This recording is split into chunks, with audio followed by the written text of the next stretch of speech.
is Lisa. I will be your room host for this presentation. Before we begin, I'd like to remind you that in the plenary hall, the concession stand will be open from 11 a.m. to 3 p.m. They accept debit and credit cards. If you pre-ordered a box lunch on Eventbrite, it will be available in the plenary hall from 11 a.m. to 1 p.m. All right, thank you all for joining us for the 500 species on 20 acres, re-inventorying the island of rare plants with Ryan Sorrells. I will now hand it over. Hello everyone. I'm Ryan. I hope everyone can hear me okay. So I met Langham Island about 4 years ago now. My first experience with the island was actually through Crime Pays a Botany Dozen's video on the island, where he goes and visits the Kankakee mallow. And I knew as soon as I watched that video I need to get out there.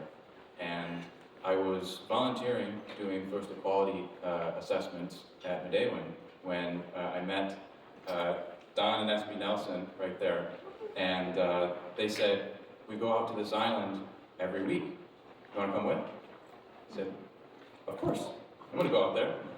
So my experience with plants is almost entirely autodidactic. I'm self-taught. But I've gone out to the island pretty much every week that I was able since about 2022. And the amazing thing about Langham is that the species just never stopped and just kept going and going and going. And as the inventory that I was building for the island grew, I realized that I had to make a project, something to record what I was seeing and all the developments that were happening with the island. So this presentation will focus on some of the history and the current ecology of the island, and then the second part will go into some of the data-related stuff relating to the old inventory from 1985 by John Schwegman, which was published in 1991, and then my inventory in its current state, still expanding, still not ready to be published yet. But my background with science stuff is I graduated from Lake Forest College this past spring. I'm interested in pretty much any plants, but I love species complexes.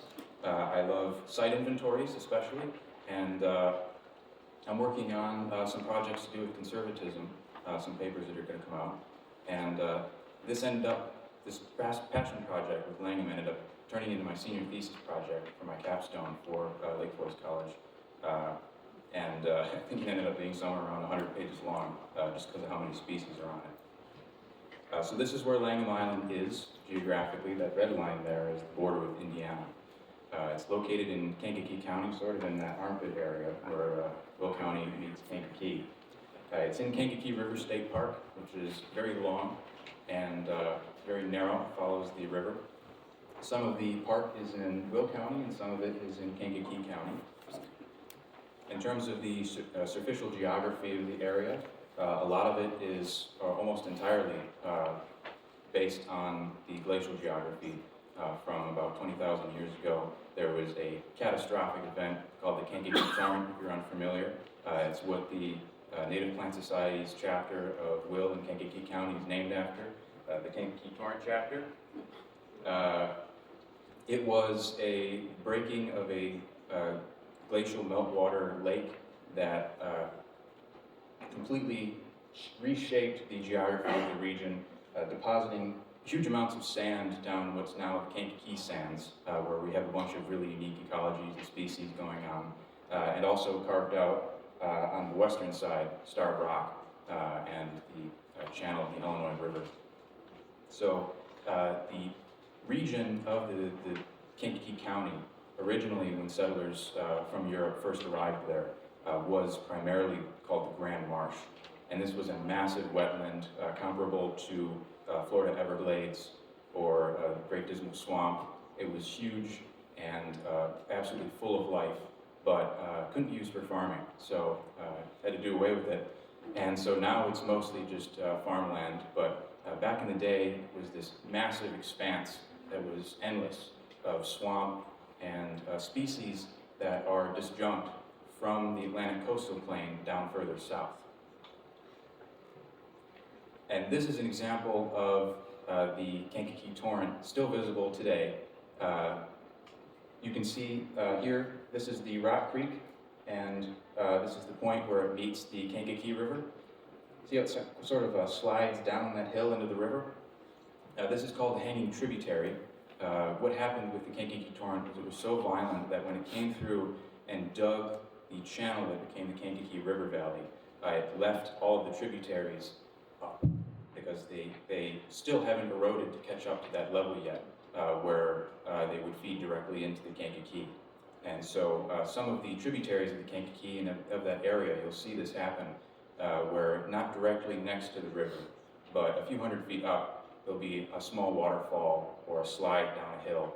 And still today, you can see the remnants of what happened 20,000 years ago. It's very cool. This is the view from the suspension bridge in Kankakee River State Park, if you're ever interested in checking this out for yourself. This is a classic scene from along the Kankakee River. Kankakee River is extremely biodiverse for the Chicago region. Much of the riverbank is dolomite gravel, but there's also a healthy mix of sand and mud, creating this mix of very interesting substrates that you get a huge amount of biodiversity on, especially with plants. So in this one photo alone, there's probably about 50 species of vascular plants, all of them very cool. This is just downstream from Langham, which has an interesting geography in and of itself. So this is one of my favorite spots on the island. This is where bedrock, which is dolomite, protrudes out from under the island into this little triangle shape. Some of the strangest plants on the island grow directly on the bedrock, almost no soil. The plants that are able to tolerate this environment are very interesting and unique because the geology is very interesting and unique. The dolomite bedrock is primarily calcium magnesium carbonate. So the plants that grow on it have to be able to tolerate high amounts of calcium, high amounts of magnesium. It was deposited about 443 to 416 million years ago during the Silurian. The bedrock on Langham is Alexandrian or Niagaran in age, so it's quite old. And there's actually formation in Kankakee, symbolized by the symbol SK. That's a special type of dolomite configuration that the type is actually from a quarry by Langham Island within that about 10-mile radius. Additionally, from the bedrock, the soil in Langham is extremely diverse. There's a different quality of soil depending on the amount of dolomite and minerals from the dolomite that have leached into the soil. But most of the soils on the island are extremely rich in calcium and magnesium, but there's also alluvial soil from the river that is pushed from upstream and accretes on the island. Here's a simple topo map. So the central table plateau is what you can see right there. That is a raised, flat-topped bedrock projection that comes up out of the river. When the torrent went through this area, it would have scraped that completely clean, wiped absolutely everything off of it. And the fact that it's even still there is probably a miracle with the amount of water that came through. Most of the shoreline around Langham is gravel, it's dolomite gravel, of varying size. Some of the smaller gravel is like pebble size, and some of the larger gravel can be the size of your head or larger.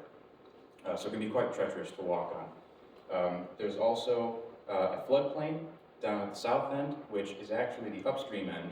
In this area of the Kankakee River, the island actually flows northwest, which is pretty unusual for Illinois especially. Upstream, there's a small archipelago where there's a number of islands that act sort of as breaks for the river flow prior to reaching the island. And then I have marked here, the black line is where the old Altorf Dam was. This was a mill that was installed in the mid-1800s to process, I believe, grain. If you camp in the Potawatomi campground or go to the Potawatomi campground, they have the old sign from the Altorf mill. And the millstone is somewhere in the woods right there. They aren't able to move it because it's too heavy. If you want to find it, it's out there. I have marked with the red arrow pointing down, that's a special structure on the island. We call it the amphitheater, so I may reference that. That's where that is. And then that red line there is about where we've pushed the honeysuckle back to as of today. We've got most of the plateau cleared. The floodplain still needs some clearing. I'll get into the history of that in a minute. But it's my thinking that this was probably where they quarried out the stone to make the dam. You can see on the other side there's another indent into the central plateau. And another interesting characteristic of Langham is that it has two slopes, and the one slope is very gentle, very easy to walk up, and the other slope is not. So the west slope there, you can see, is extremely steep. It's primarily dolomite, gravel, and loose soil, so it's very easy to slip and fall. But the east slope is more gentle, becoming somewhat extreme towards the northwest tip of the island. In terms of ecological diversity, because Langham has such a diverse array of soils and bedrock exposures, you also get a really interesting array of ecologies happening. So most of the island, as of today, is oak hickory woodland with varying amounts of sun exposure. The Friends of Langham Island have been working on girdling some of the trees because there's way too much tree growth for what the island should ideally be. But slowly, as we clear out these areas, we're getting more typical prairie plants are coming back and moving in. These are what would have been here originally. The other interesting part of the island is the dolomite colluvium, which is that western slope. Is loose gravel and soil, and the plants that live there are either the nastiest weeds that would grow on the bank of like train tracks, or the rarest plants you can imagine for the Chicago region. And they compete with each other, and you can imagine the rare plants don't typically win, but it's a very interesting place to explore because of that. Additionally, along the river, you have riparian systems. There's both dolomite ledges that come straight up out of the river, as well as gravel banks and just straight soil riverbanks. And so these all have different unique characteristics and species that like to colonize these different environments. And then we have lodic, which is flowing water, and lentic, which is stagnant water aquatics. This is another entirely different ecosystem that's in the water. And then the mud and sand flats are primarily colonized by annuals that benefit enormously from disturbance. And then the bane of our existence of the Friends of Langham Island is the honeysuckle thicket. We call it the wall. It is a fairly flat line that we've drawn where we're pushing it back slowly to expose more of the island. And as you push it back, you can see the different stages of species moving in to recolonize these habitats. But there are a few native plants that are able to make it underneath the honeysuckle. Wild ginger in particular loves the honeysuckle. And so even today, when you visit the island, there's a lot of places that look like more open, exposed environments that you wouldn't typically find a wild ginger in, and it's still there, persisting from these populations that exploded when the island was completely covered in honeysuckle. So this is some views of the island. On the top left is the very gentle east slope. On the top right is that wall I mentioned. You can see why we call it the wall. The bottom left is the top of the plateau, and the bottom right is that west slope. When the plants are grown out, it's difficult to see the dolomite colluvium, but rest assured it's there, and it will trip you if you walk down. I have some better photos taken by my friend Spencer here, because I forget to take photos of the environments. I'm too focused on the tiny little plants that I'm finding.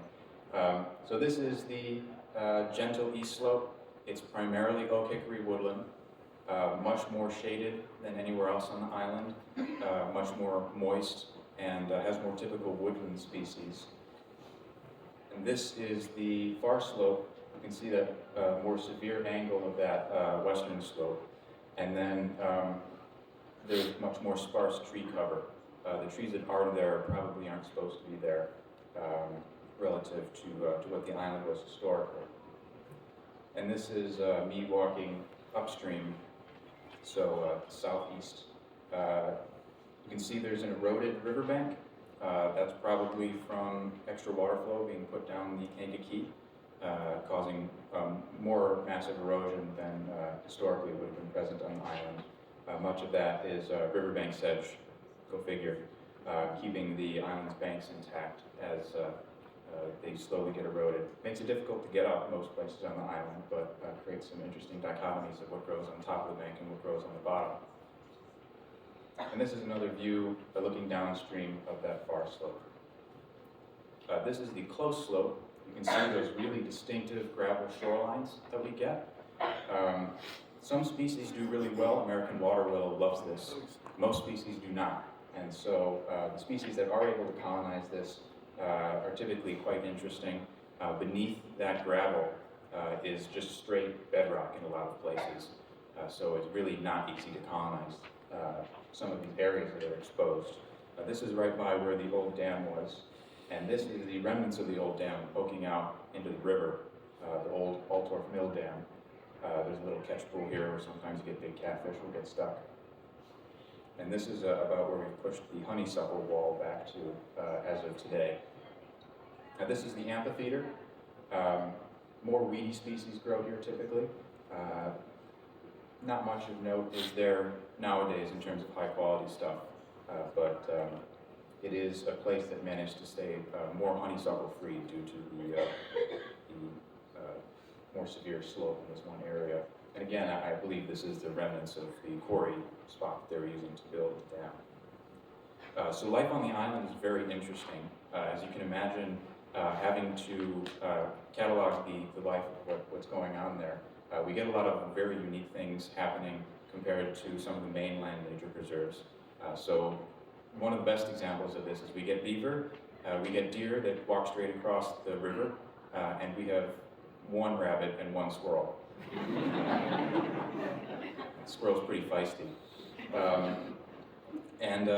You'll see them around and go, that's our rabbit, that's our squirrel. Not sure how they got there, probably good swimmers. But we have a lot of interesting things that happen, as you can see here. Beaver is building a lodge right now. That was just from Thursday. These photos are from 2 days ago. We also get tons of bald eagles. I apologize for the photograph. Bird photographer, I am not. Lots of deer. And then bottom left is state-threatened mussel. So the waters of the Kankakee are still pretty clean relative to a lot of other river systems that we have going on. So we get a lot of really nice mussel diversity. That's a purple warty-back, a really enticing common name. On the top left there is a really fascinating bug for you entomologists out there, a really interesting one. That's a big-eyed toad bug. My friend Michael is an entomologist who loves those. So in terms of the indigenous land use, the area prior to colonization was called Kankakee. So Tia means uncovered, exposed, or open, and Kiki means land or country.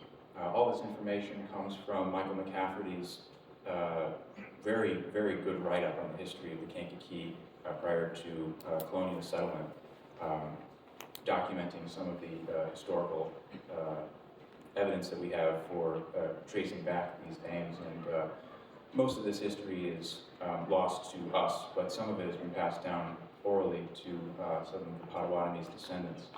But the Miami people were actually the first people to be encountered in the Kankakee River State Park area. That was around the 1670s. Waves of different tribes and peoples came through, replacing each other or living together in that region.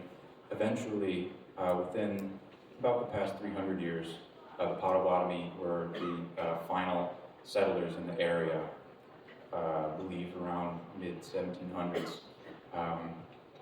They were forcefully removed after the Black Hawk War with the Treaty of Tippecanoe. Chief Shawanasi was the chief of that tribe, and that's who the Camp Shawanasi is named after now.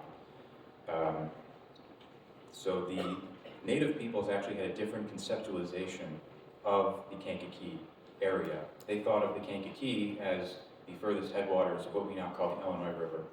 And so the one name that they applied to this very long river, much longer than we consider it to be, was Tiakiki. And over time, this turned into Kankakee. This really nice progression is shown by McCafferty in his paper.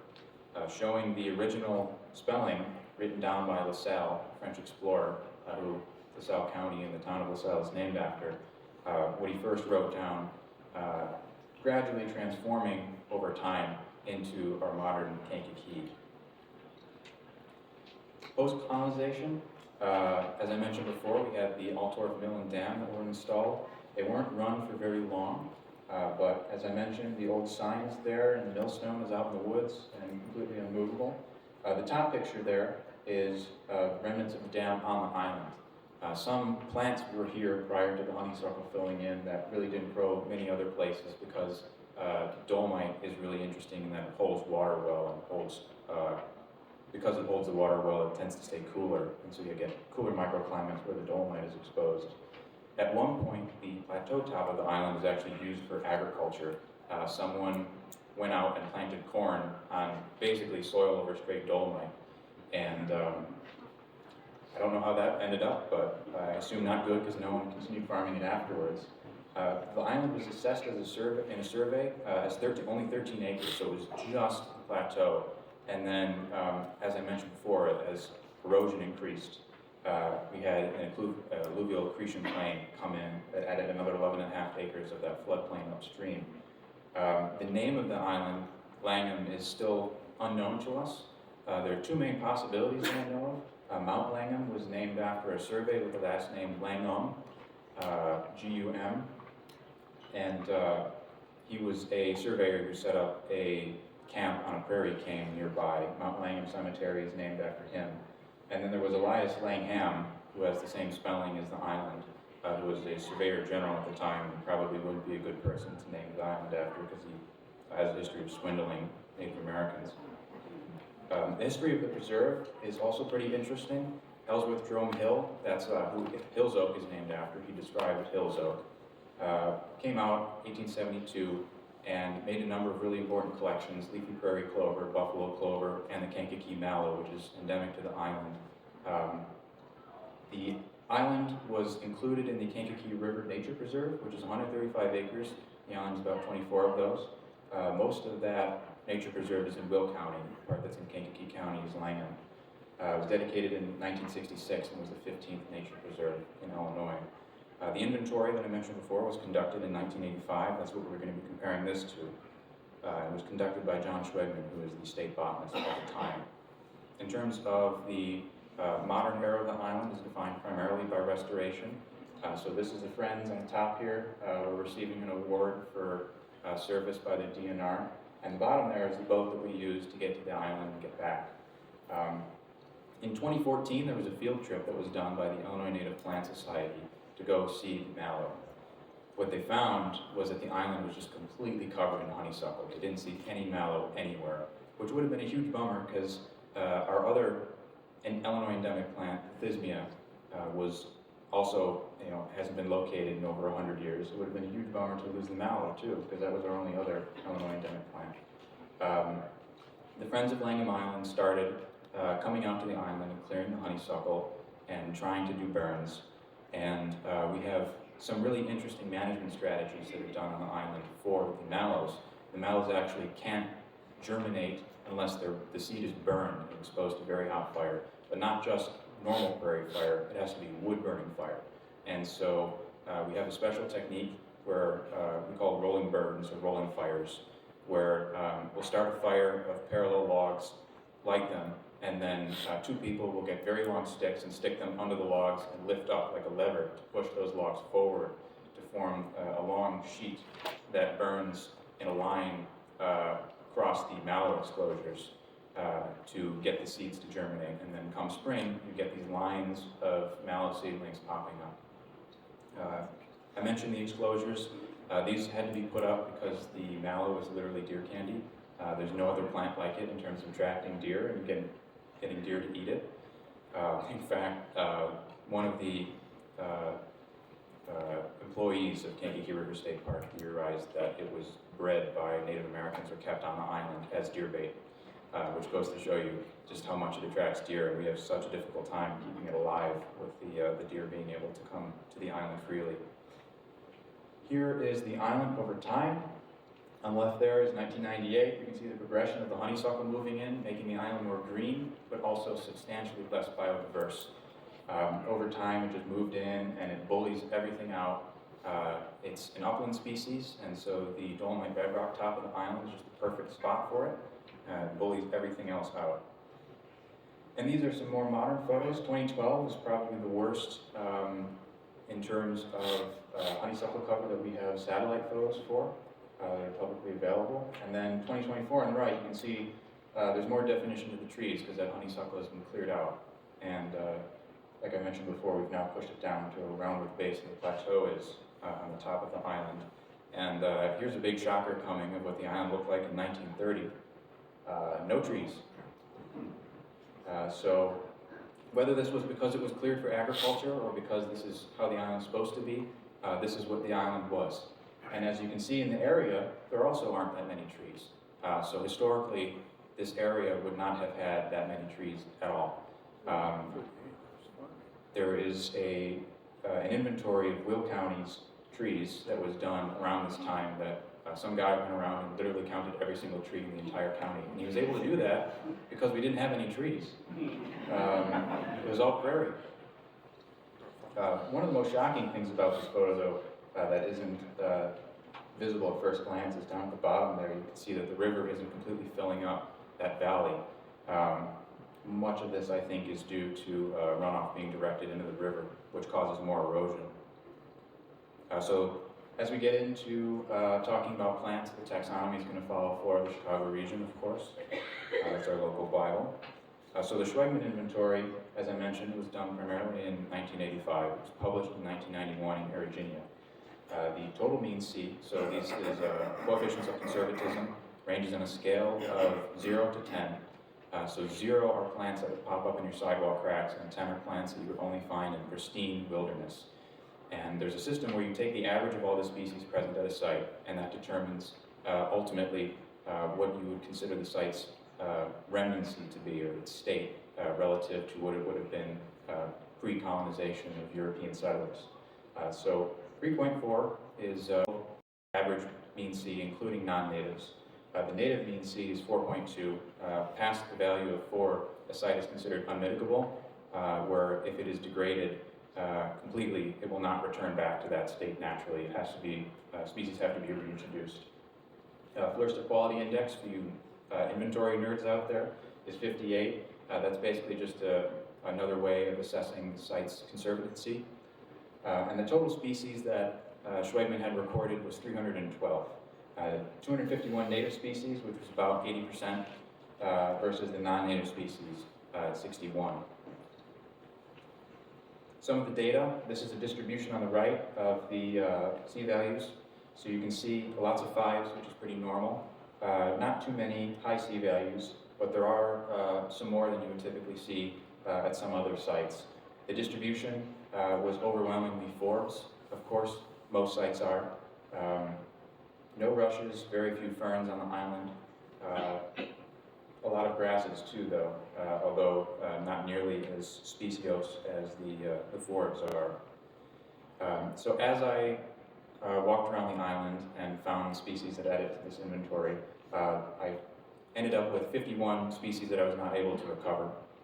So the breakdown of this is 35 native species that I wasn't able to find again, and 16 non-natives. Thankfully, the honeysuckle is so bad that it outcompetes the non-natives and drives them out and kills them, which is a blessing, but also a horrible curse. The fascinating thing is, as I mentioned before, the honeysuckle is an upland species. We divide plants into wetness categories based on their preferences for water, and dividing up the plants that were lost and I wasn't able to recover shows an overwhelming loss of upland species compared to the other groups, very statistically significant. Here's a list for those of you botanists out there who are interested. These are the non-native species that I was not able to recover in my inventory. And here are the native species. So forbs are on the left. We had a non-insignificant number of vines end up being extirpated from the island. Those are gone. Apios americana, brown nut in particular, is interesting because a lot of the plants in the Chicago region are actually infertile. They're tetraploids, or not tetraploids, triploids that were bred by Native Americans because they produced more material to be eaten than normal diploids. But because of that, they're infertile. But a lot of the plants that you find out in the forest reserves are actually still living colonies that were planted that are sterile or not able to produce offspring. They're still persisting from their planted state. And then another group that we had a big loss in was sedges, which like big, open, wooded areas, most of these species. We also had a list of what might be misidentifications. I found similar species on the island to some of these species. I wasn't able to recover what we might call a true species, but I was able to recover something that's basically the same as it, but slightly different. Some of this could be due to advancements in botany over time and our ability to key out and identify species. And then the other group was things that were excavated even before Schwegman. So these three species on the right here are all state listed. The leafy prairie clover is federally listed as endangered. These species were all gone by the time Schwegman did his inventory. The leafy prairie clover in particular, E.J. Hill, when he first came to the island, found 6 plants. And so as to not extirpate the leafy prairie clover, which he knew was rare, it had just been described from the island, so as not to extirpate it, he only took 5 of them. And they're not self-compatible. So that one plant died a loner, which is unfortunate. There have been reintroduction attempts of the leafy prairie clover and the buffalo clover that failed. The island really needs continuous maintenance and burning in order to be able to house these species, and it just hasn't been able to be done up until recently with the Friends of Langham Island's efforts. So as I was inventorying the island, I encountered this really interesting puzzle, which was I kept finding southern species. And I had thought in the back of my head, these species are disjunct in Kankakee County. The species that are here are all C values of 10. They're only supposed to be found in the most high quality remnants. None of them were on Schwegman's inventory. So these aren't the only species that I was finding, but these are the ones that are supposed to be these species that you only find in true remnants. And they're all southern swampy species. And so I had the inclination that these were probably expanding out of the Moments wetlands. If you're familiar with the Grand Marsh, the only remaining pieces of it that are still intact are by Moments. There are 2 nature preserves that are really nice, Moments Land and Water Nature Preserves. And those are where these species are primarily known from in the Chicago region, or only known from. That horsetail lensgrass on the bottom there, Paul Markham beat me to finding that, because that would have been a record for the Chicago region if he hadn't found it in Gooseberry Island prior to Flora of the Chicago region being released. All of these species have really interesting adaptations for living in swampy environments. Mecania scandens was the first one that I found, this plant on the right here. It's climbing hemp vine, and that's actually a vine in the aster family. Familiar with plants, very strange. It's our only example of this in the Chicago region. Here are the distribution maps for those species. As you can see, lots of county of records along the Atlantic coastal plain. Some of these species venture up into the sands regions where they're disjunct. Lucia lenticularis, catchfly grass, goes up into the driftless area of Wisconsin and Minnesota. But overwhelmingly, these are southern swampy species. Why am I finding them on an island that's made of dolomite? Basically, a flooded dolomite prairie is what the margins of some of the island, are. And I had an idea to go out, my friend Spencer here, to go to these land and water reserves and see if we could locate these species coming down the river and go to some of the other islands in Kankakee River State Park and see if we could find these other species there. Were they just arriving on Langham, or were they actually spreading out from the land and water reserve and colonizing other areas down lower? And as if it was I call it a movie moment. One day I was coming down from the island after a work day, getting in the boat. I look down, there's something blue, and I pick up a piece of a pen that says Moments, Illinois on it. And I thought, well, that's probably about the best evidence I could get of something being signed and sent to me saying these things are coming in from Moments. And on the right here is unfortunately destroyed pumpkin ash from the emerald ash borer, you can see that distinct pumpkin shape at the base of the trees, for which they're named, to guard against flooding and floodwater disturbances.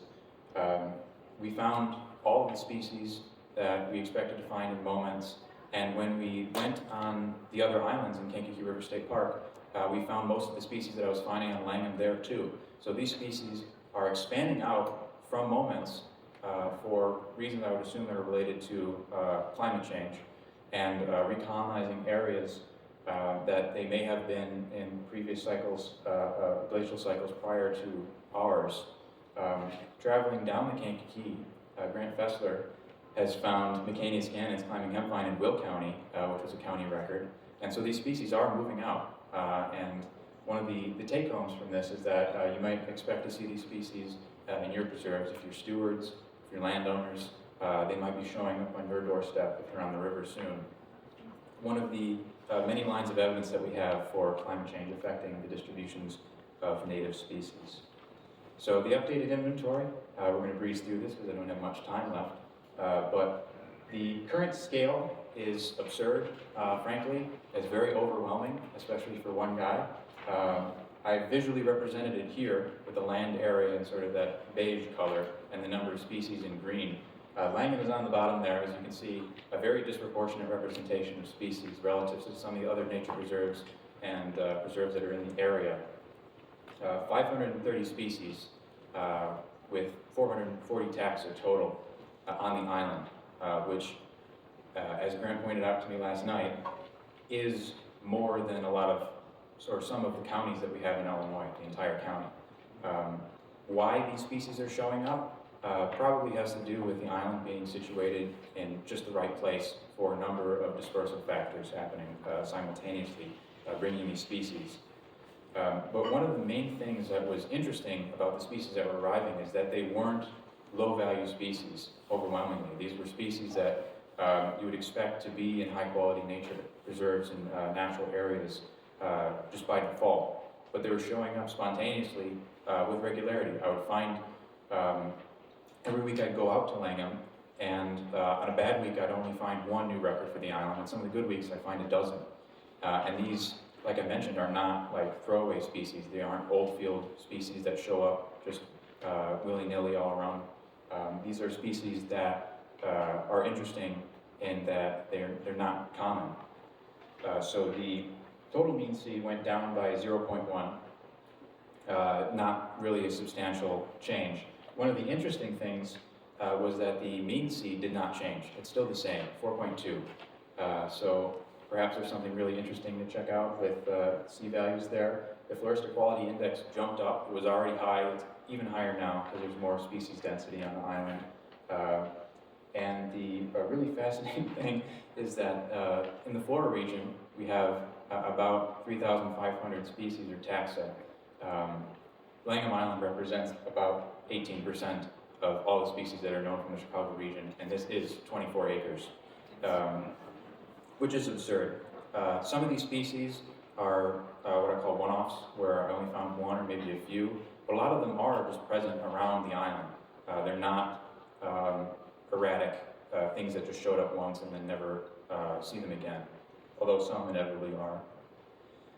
Here's some data breakdown. As you can see, the forbs actually got pushed back a bit. The grasses really exploded in terms of their number, but the other groups didn't have much change. And the species gained by C value shows we did gain a lot of non-natives, but we also gained healthy amounts of each C value group, about what we would expect to see. There are less C values of 9s and 10s, which is why there's less gain of C values of 9. And overwhelmingly, these species are obligate aquatics. What that suggests to me is that the primary dispersal vector that we're looking at here is the river. A lot of the species that I was finding are annuals that really thrive on mud and sand flats that are disturbed heavily every year, either by ice scour or by flooding, which probably accounts for a lot of that disparity in the percent increase of obligate aquatics that I was finding. This is the graph that I included in my senior thesis. It's actually too large to put in the PowerPoint, so I had to take a photo of it, which is why it looks weird. But this is the families that are present on Langham. There's an absurd diversity of families, so this is distributed across the flora. It isn't just concentrated in particular groups. This is a phenomenon that's happening widely. It's not restricted really in any way that I could find that was meaningful. Huge diversity of the Asteraceae, the aster family, which is that blue in the top right. Also huge representation of the mustard family, the sedge family, the grass family, and some of the other major families that we have in the Chicago region that you would expect to see. So as a just purely analytical overview, as you can see here, these are orders or higher groups of plants.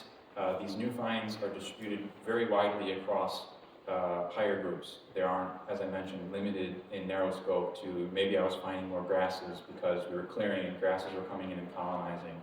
It wasn't the case at all. These are an extremely wide array of species that are showing up, probably due to a combination of the disturbance of areas being cleared of honeysuckle, but as I mentioned, there seems to be other things at work here that we don't quite understand yet in terms of dispersal and colonization. So there were a few trends that I did notice. Southerly species, as I mentioned. The other interesting thing was the arrival of the microheterotrophs, which are plants that partially or fully are parasitic or have a relationship with fungi where they take nutrients from them. There was only one on the inventory prior, and now there's a whole host of them. There were a few intentional introductions to facilitate burning. These are primarily grasses. And then there are what might be accidental introductions and the one-offs that I mentioned. But also there was a pattern of the island being a selective collector of species groups. There are some groups where it would collect every single member that's present in the Chicago region and then some. Or it would have extremely high representation that seemed extremely disproportionate. So we're just going to run through these really quick. These are the southerly species that you saw before. All really cool, really interesting plants. The inventory, as I mentioned, is 540 taxa, so if I was to talk about them, I'd only have 5 seconds to talk about each one. Here's some more. Some of these are county records. That plant on the left there is Echinodorus berteroi, which is erect burrhead. That was a county record. It's a plant of concern. And these are some of the microheterotrophs that moved in. The original inventory did not have any orchids on it. The orchids have since moved in, probably due to disturbance by the honeysuckle causing more water to be in the habitat from shade cover. And then here are some intentional introductions. Because Langham is so weird, the narrow-leaf mountain mint that you see in the top left there was introduced in, or the seed was collected for in 2023. It was either sown in 2023 or 2024. Because Langham is so weird, it showed up in 2022. How'd that happen? Yeah, just a number of unexplained things happening with the island's diversity. And then these are some one-offs. Some of these are prairie species that showed up. We had a large number, or a large diversity of wild rice show up where the volunteers eat. I have a feeling that that's not natural. That it's ringed by massive diversity of grasses. Some of these just showed up once, like the pale Indian plantain. There's just one full-grown flowering plant on the island, and I've never seen it before prior to this year, and it just popped up and flowered, and that's a perennial, so I don't know how I missed that. And then here are some groups. The island has every single member of the acanthus family. It has every single member of the nettle family. It has most of the members of the water plantain family. As I mentioned, the island is it seems like it picks groups and then just collects every single member that it possibly can of those groups, like it chooses them. And new plants of concern records. 23 plants of concern species occur in the 24 acres. 3 are not extant. Those are the ones that I mentioned before were gone before Schwegman even did his inventory. There were 12 that were reported on the Schwegman inventory. I recovered all of those that he did, that he included in his inventory that he had found. And then there were 11 site records and new element occurrences of plants of concern, including 2 county records of species that weren't known from Kankakee County before. Those are the erect burrhead that I mentioned before, and Springs clearweed on the right there, which is only identifiable when it has seeds. There's some ambiguities. These are owing to taxonomic things. So there are species groups where they're extremely diverse. As I mentioned, the wild rice, where we're not really sure what was present because the taxonomy wasn't as well developed or well used back then. So that might be an interesting project to look back on some of these things and see what's there. Other examples are the cockleburs, which are weedy, but definitely represent multiple species concepts hiding under one name at the moment. And then the water peppers, which are also historically hidden under the guise of names that include multiple species concepts. There are some additional specimens, even on top of what I found, that were recorded by very prominent botanists who are active in the area. I haven't found these species on the island, but they were collected. And that's it. I want to give special thanks to Don and S.P. Nelson for helping me get out to the island every week. Thank you for the island, for keeping the island clear and healthy. I want to thank Glenn, hi Glenn, for being my senior thesis advisor. And then I want to thank Spencer for keeping me entertained with all these plant adventures that we go on together. Thank you for attending.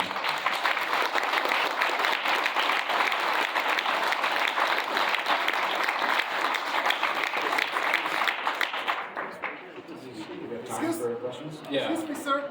I just want to find out how did the invasive honeysuckles get to Langham Island, and what stuff do you all have to use to get rid of the honeysuckles? The honeysuckles, like a lot of other invasive shrubs, are brought in because they're ornamental. They have very nice flowers. They smell good. They're brought over for sedges, or not sedges, but hedgerows, and for ornamental gardens, and then they just escaped and became prolific everywhere. In order to kill them on the island, basically the only reason to permanently get rid of a plant is to cut it down and then herbicide the stump. Some people like herbicide, some don't, but that's essentially the only way to kill a plant. Some of the honeysuckles on the island get huge. They look like small trees, but for the most part, a lot of the plants are not quite that size on the island, thankfully. But, how long do y'all have to? How long do you have to combat the honeysuckles? How many years till the island gets back to its native state? It depends. We're looking at maybe asking larger volunteer groups to come in. Friends of Langham Island go out every week on alternating Thursdays and Saturdays. We go out to the island, and in fall and winter and some early spring, we cut back the honeysuckle. But we think that with a small push of a few different days of more volunteers, we could mostly eradicate the honeysuckle big plants on the island. The resprouts are still a problem, but we are hopeful that soon we could be reaching clearing of the island completely. I'm Blake, and I'm one of the listeners over here, and I was fascinated by the Kankakee region since I had a couple of cousins, family members. Okay. Nice to meet you, Blake. And I want to find out how the connections and the Kankakee and the county that are connected together, because I'm from the county. Cool. Very nice meeting you. Do you know anything about the county net? Yeah, I'm Evan. Ryan does build my ideas for plants. I was curious, are you involved with that? Yeah, I've been over there a couple times.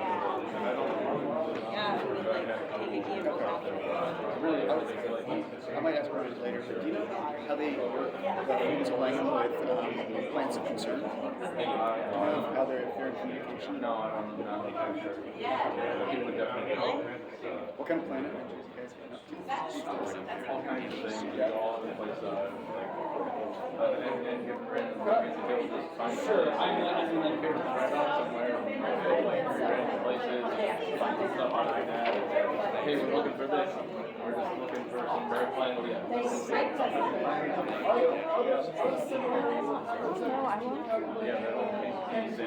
Yeah, there's a lot of stuff. I love getting down into this. This panel has ended. If you have any questions, you can ask Ryan. The next session that will start is with Matt Hawkinson. He's going to be talking. His session is called "Let It Burn: The History and Practice of Prescribed Burning." That will start at 11:30. I'm more of a hiking kind of person. I live on the south side of Chicago near Indiana, and Lake Michigan. Seeing places like life, all the stuff that's life. I feel the same way. Because I went to a filmmaker myself, and now I'm like, they're like, how do they ever cover 20 something miles in a day? Like, I can't even cover 2 miles in a day now that I like plants. It's like, I gotta go to the gym to get my exercise. I can't do it.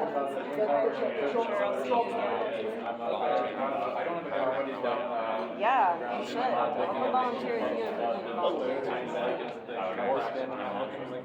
Yeah, I think I'm gonna go. Have fun.